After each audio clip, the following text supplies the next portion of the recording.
Um, Great, so I'm the token Scot.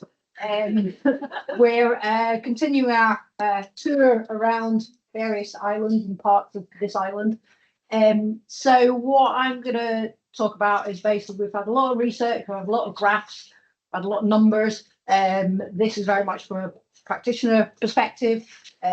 So it's really just a case study of something we're trying to do in Scotland. I'd think through the title quite carefully because it's not unique to the UK, because I went out to Whitbarrow yesterday and they've restored pavement from plantation, but this is the first time anyone's tried to do it in Scotland. And I can't find trace of anywhere internationally. So we're pioneers. So my name is Hebe Carus. I'm the open habitat ecologist in Forestry and Land Scotland. We manage 9% of Scotland.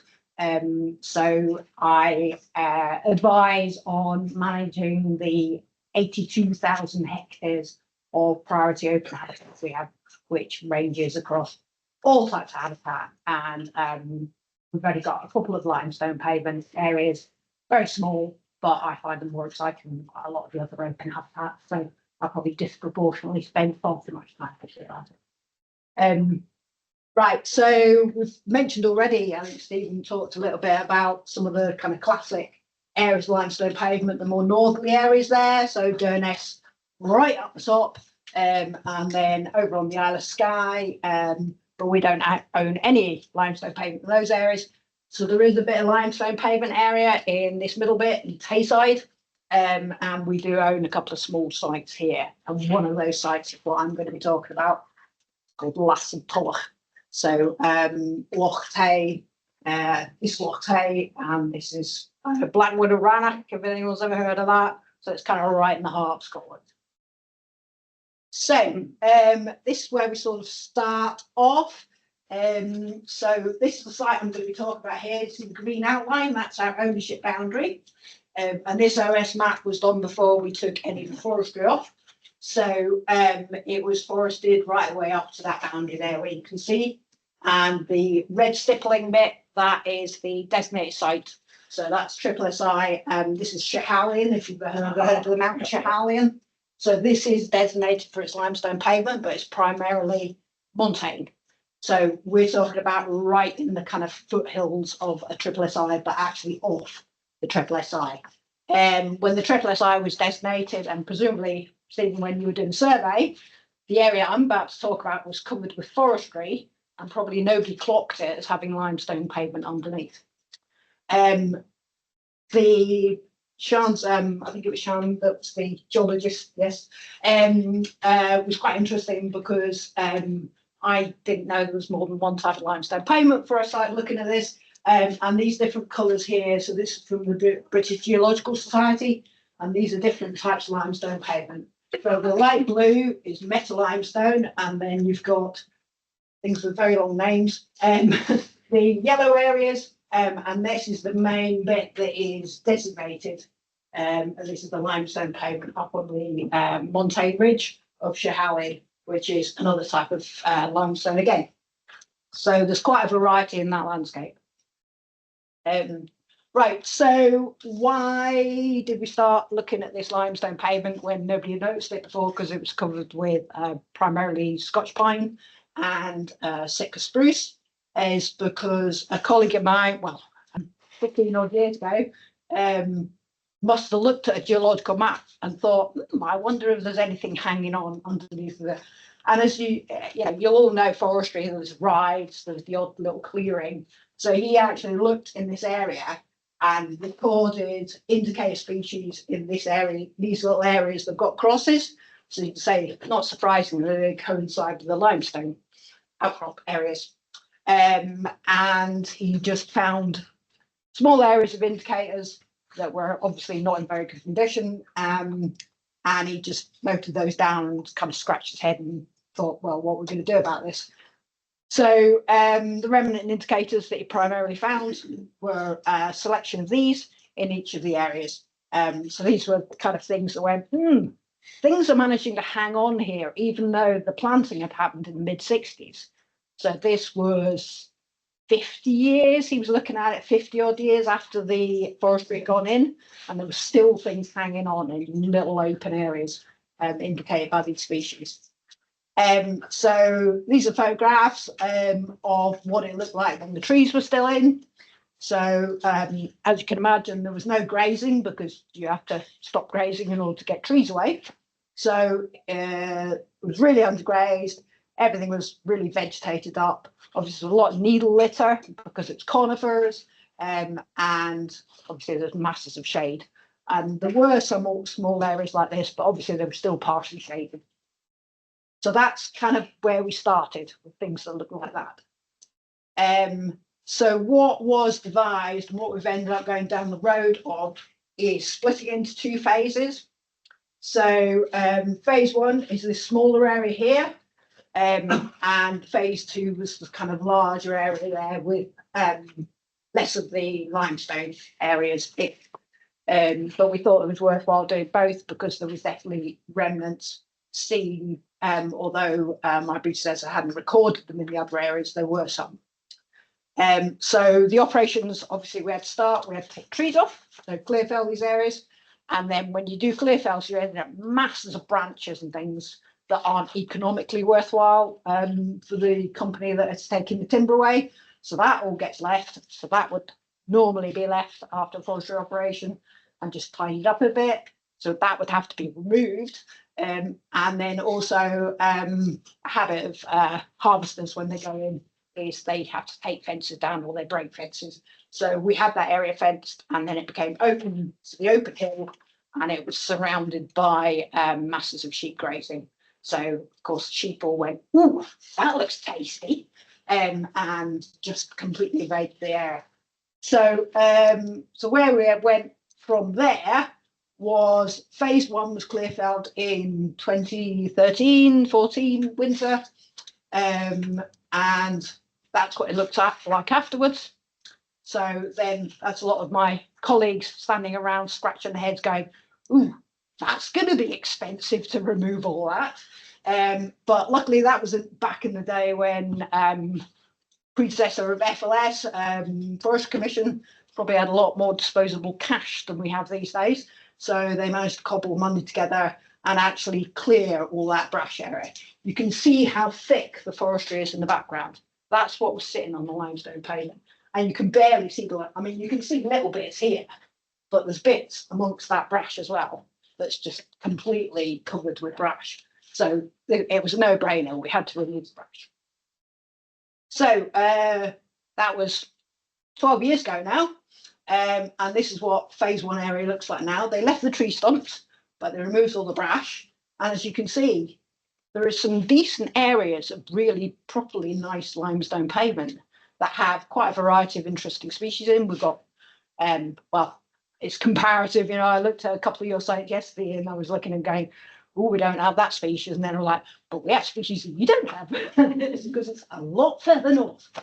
So we've got things like green bloomwort and things like that I've not yet seen, and gentians, and so it's a slightly different community, but as you can see, the building blocks are most definitely there.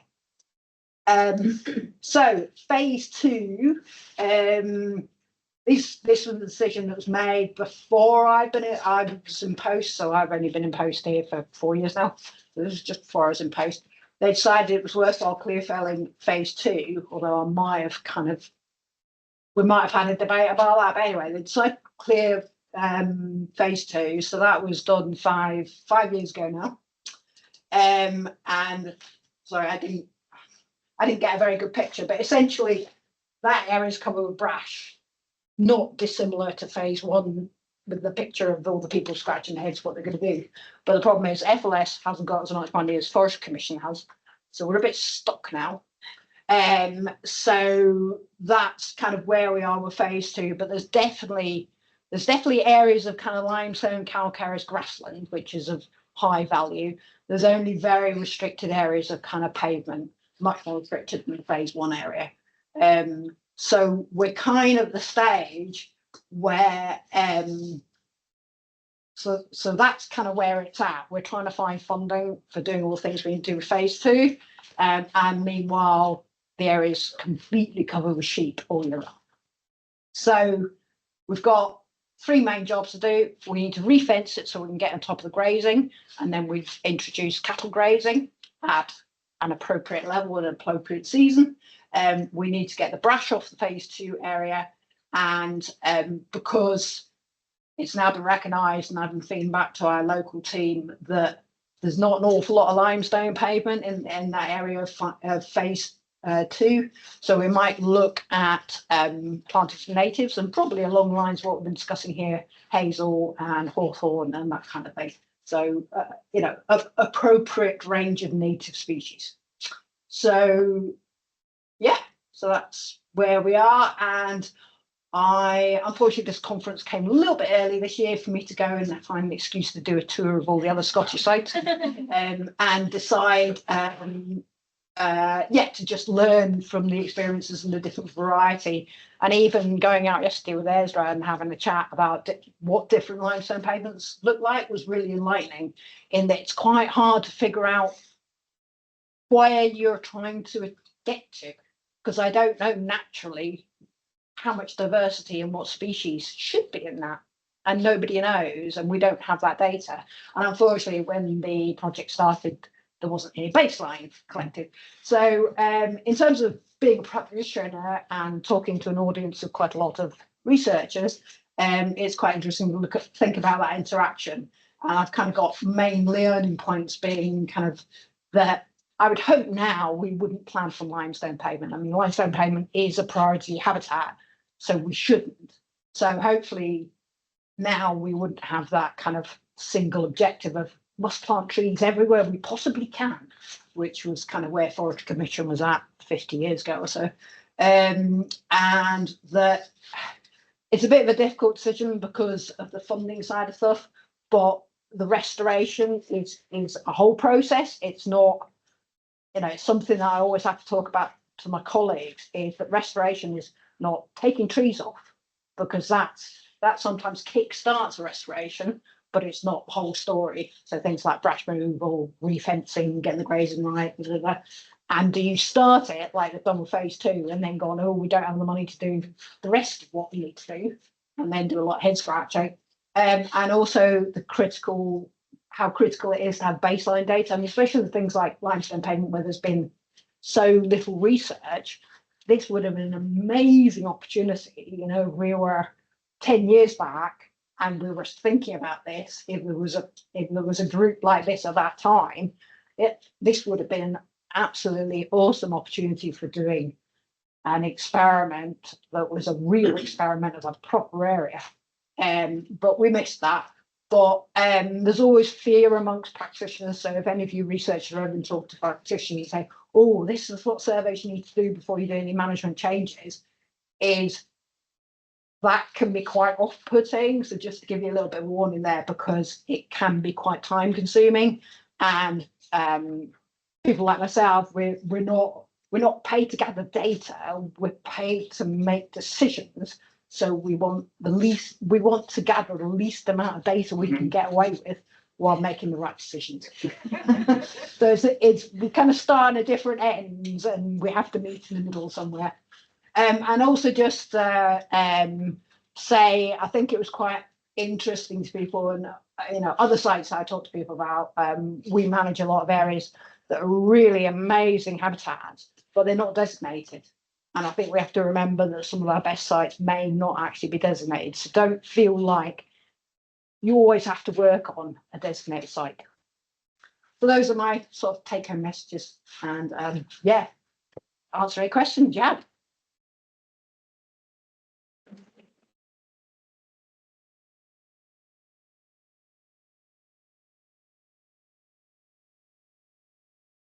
Get to, as well as removing the brush, but factor in the needle leaf litter. Well, yeah, that's why I was kind of chipping in that question earlier about we have no idea what impact that 50 years of having conifer trees in on limestone pavement has done to the soils, and obviously we can't clear up the needles. But the fact that we haven't formally monitored the phase 1 area, but it's most definitely recovering. It's most definitely the little remnant areas are definitely spreading out, and the grikes are beginning to look like proper limestone pavement grikes. They'll get there, I think. But I mean, it's worth saying also that this is quite an isolated site. So beyond getting any seed coming off the Halley itself, which is more Monte species, which are like 400-500 meters vertically above where we are here. There's not really anywhere that seed can come in from. So that spread is kind of the best outcome we can look at without doing quite intrusive interventions like bringing seed. You have to do a lot of management on it yet, ready to get any kind of scrubbing pressure over the rest of the plantation next door? No, because the sheep are I mean, it's grazed out of that. So I think sheep get on top of anything very quickly. Once we get to the phase where we've got cattle grazing and I've released some of the grazing pressure, there'll be a bit of adjustment in a kind of band of tolerance. But you know, as we've said, there's not native tree species, scrub species there. So a little bit would be quite nice, but maybe not on the limestone pavement. Be very interesting when you switch grazers. I think that is something we really lack data on, kind of sheep versus cattle, and it's a really important management decision. And I mean, you know, what works in a calcareous grassland is not necessarily what works in a pavement, and what works in one pavement is not necessarily what works in another pavement. And we know that some pavements do a lot better with cattle, but we also know there are some pavements that you take the sheep off and they become full of nettles, thistles, and brambles in no time. Maybe a bit of rosemary willow herb. And it was the sheep that were keeping all that under control. Yeah. And so understanding those balances, I think that's really important.